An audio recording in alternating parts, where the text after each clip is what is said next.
Mesdames et messieurs, vous êtes bien sur www.gms.sn. Bienvenue dans le rendez-vous de l'actualité. Tout de suite, les titres de ce journal. Entre les termes d'un choix, il y a rarement une tête lucide. Et pourtant, c'est cette épreuve qui est imposée aux candidats au baccalauréat. Ces derniers se sont penchés ce mercredi sur la philosophie dans les différents centres d'examen. Une église bâtie sur fonds propres, toutes les communautés catholiques en font un idéal. Mais ce sont les fidèles de Kitor qui ont réussi ce pari de par leur engagement et leur mobilisation. L'évêque de Ziguinchor a présidé la messe de bénédiction de la chapelle Saint-Thomas ce samedi 4 juin. Nous en reparlons dans cette édition. L'actualité internationale et la revue des titres seront le dernier tournant de cette édition. Nous sommes le mercredi 8 juin 2016. Bienvenue dans cette édition. Les épreuves anticipées de philosophie se sont déroulées ce 8 juin 2016 dans l'ensemble du territoire national. À Ziguinchor, le gouverneur a conduit une délégation officielle pour visiter l'ensemble des centres d'examen pour s'enquérir des conditions de déroulement des épreuves. Compte rendu, Mamadou Salif Ndiaye.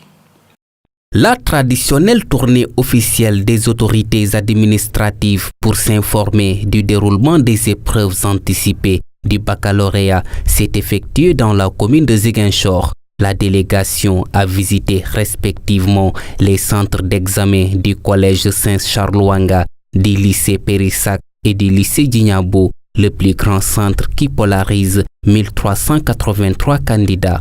Le gouverneur de Ziguinchor, qui a conduit la délégation, livre son impression. Nous avons fait un tour de ville pour nous enquérir des conditions de déroulement de l'épreuve de philosophie. Au terme de cette visite, nous nous sommes rendus compte, pour nous en réjouir évidemment, que les conditions de bon déroulement des examens sont réunis. Partout où nous avons été, le discours a été le même. Le constat également a été le même. Les surveillants sont arrivés à l'heure et en nombre. Les élèves ont répondu présents et les épreuves se déroulent dans d'excellentes conditions. Donc nous pouvons évidemment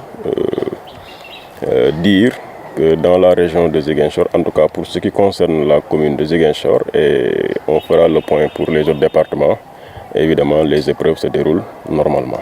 Finalement, le pire a été évité suite au boycott de la surveillance des examens annoncé par les syndicats d'enseignement et qui a été désamorcé grâce à l'intervention du médiateur de la République.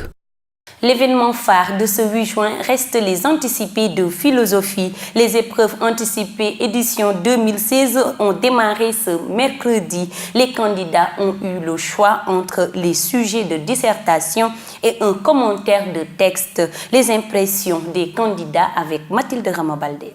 Aujourd'hui, se sont déroulées les épreuves anticipées de philosophie. Au lycée Djignabo de Ziguinchor, 1339 candidats participent à cet examen réparti dans 4 jurys. À chaque fois, nous les élèves, c'est le manque de concentration. Et surtout, si on n'est pas bien concentré, on ne sera jamais en mesure d'affronter ces épreuves. Je crois que pour les élèves du lycée de Périssac, ce ne sera pas un problème parce que nous, pour le programme de la philosophie, nous avons terminé. Mais il y a certaines écoles qui n'ont pas fini. J'avais reçu des réclamations des élèves qui disent que vraiment jusqu'à présent, elles n'ont pas fini le programme. Et ça, ce n'est pas normal. L'épreuve de cette année est-elle abordable? À cette question, la réponse des candidats diffère. Cette année-ci, avec ces nombreuses perturbations, je ne suis pas persuadé que les autres l'ont fait. On n'a pas fait la leçon, les professeurs nous avaient donné des fascicules et ils n'ont pas pu avoir le temps de l'expliquer. Donc ça a été vraiment une surprise pour nous. À vrai dire, les épreuves de cette année-ci ne sont pas aussi difficiles comme les autres années. Les probables futurs bacheliers ont jugé les sujets plus ou moins abordables. Seulement, il faudra patienter encore de connaître les résultats de cette épreuve importante, surtout pour les littéraires. Le village de Kitor vient d'étrenner son lieu de culte. Il s'agit d'une église entièrement réalisée à travers les cotisations et contributions des fils de cette localité située dans la commune de Boutoupa Kamarakunda. Suivons ce reportage. C'est acquis, la chapelle Saint-Thomas de Kitor est aujourd'hui une réalité. La localité de Djifangor, Kitor, était le point de ralliement samedi de tous les chrétiens du diocèse de Ziguinchor pour assister à la messe de bénédiction de la nouvelle chapelle Saint-Thomas. Son Excellence Monseigneur Paul Abel Mambadjata s'est réjoui du bel exemple de foi.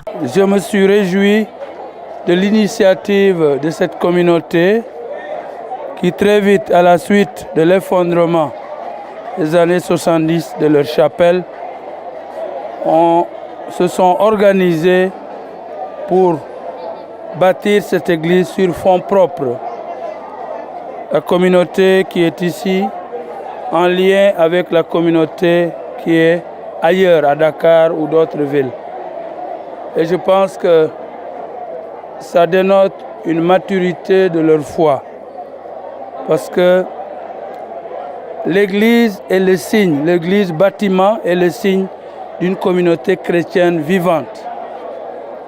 Et donc c'est l'occasion pour nous de les féliciter, les remercier pour ce don qu'ils font au diocèse de Ziguinchor, qui sera à leur service.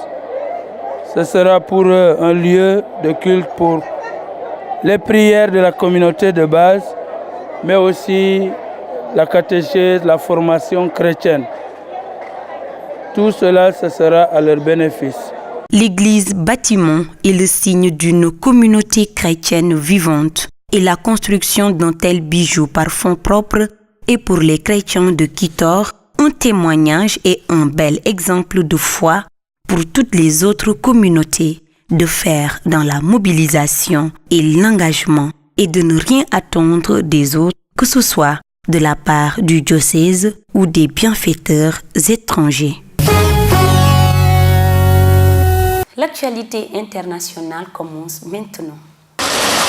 C'est sa 3e visite à Moscou depuis septembre. Le Premier ministre israélien Benjamin Netanyahou a rencontré le président russe Vladimir Poutine. Au menu de leur discussion, principalement la Syrie et l'importance des relations bilatérales. En Russie, a dit Vladimir Poutine, nous attachons une grande importance à nos relations avec Israël. Pas seulement parce qu'Israël est un acteur clé, l'un des acteurs clés du Proche-Orient, mais aussi à cause des liens historiques entre nos deux pays.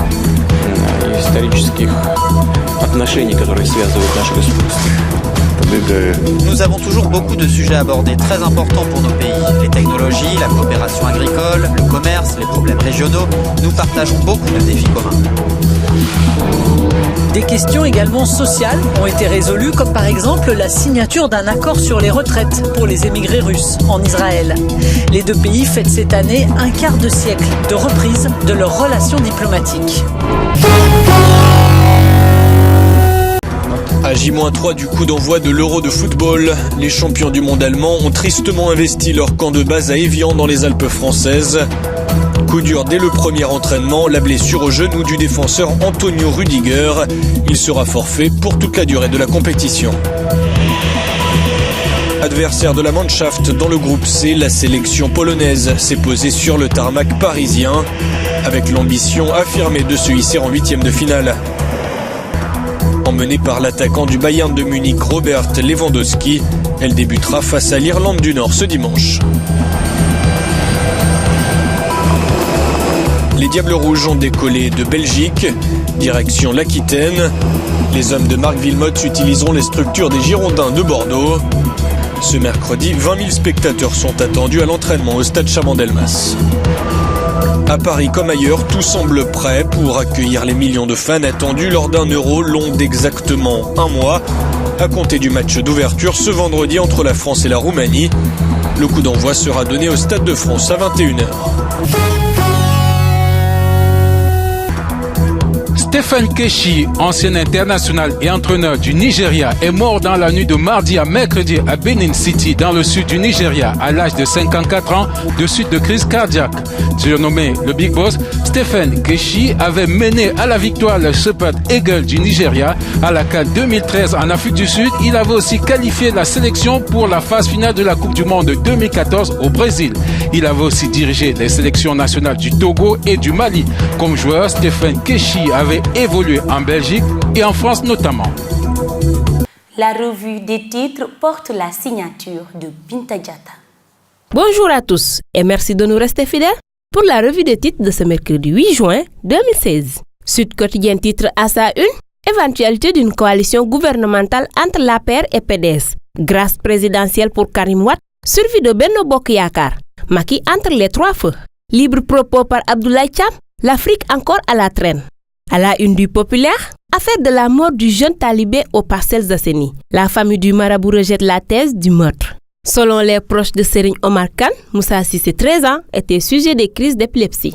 Le corps du talibé transféré hier à l'hôpital de Mbour pour autopsie. Maguette Diop, président de l'Union des magistrats du Sénégal, l'affaire Karim ne concerne plus la justice. La justice a fait son travail. Maintenant, c'est fini. La Constitution prévoit que la grâce est une prérogative exclusive du président de la République. Lutte, coupable d'un comportement antisportif, Ama Baldé suspendu 6 mois dont 3 fermes. Le lutteur de Pékin avait donné un coup à Marley le 28 mai dernier au stadium Iba Mar Diop. Adepte des produits déjà conditionnés et prêts à la consommation, comment les femmes TNT gèrent le ramadan? Liberté provisoire, le permanent de Rewmi sort de prison. Révélation de la Banque mondiale, des entreprises à 3 bilans au Sénégal. Stade Le Quotidien du Sport livre à sa une, 5 matchs, 15 points, 11 buts marqués. Les pliés de la qualification.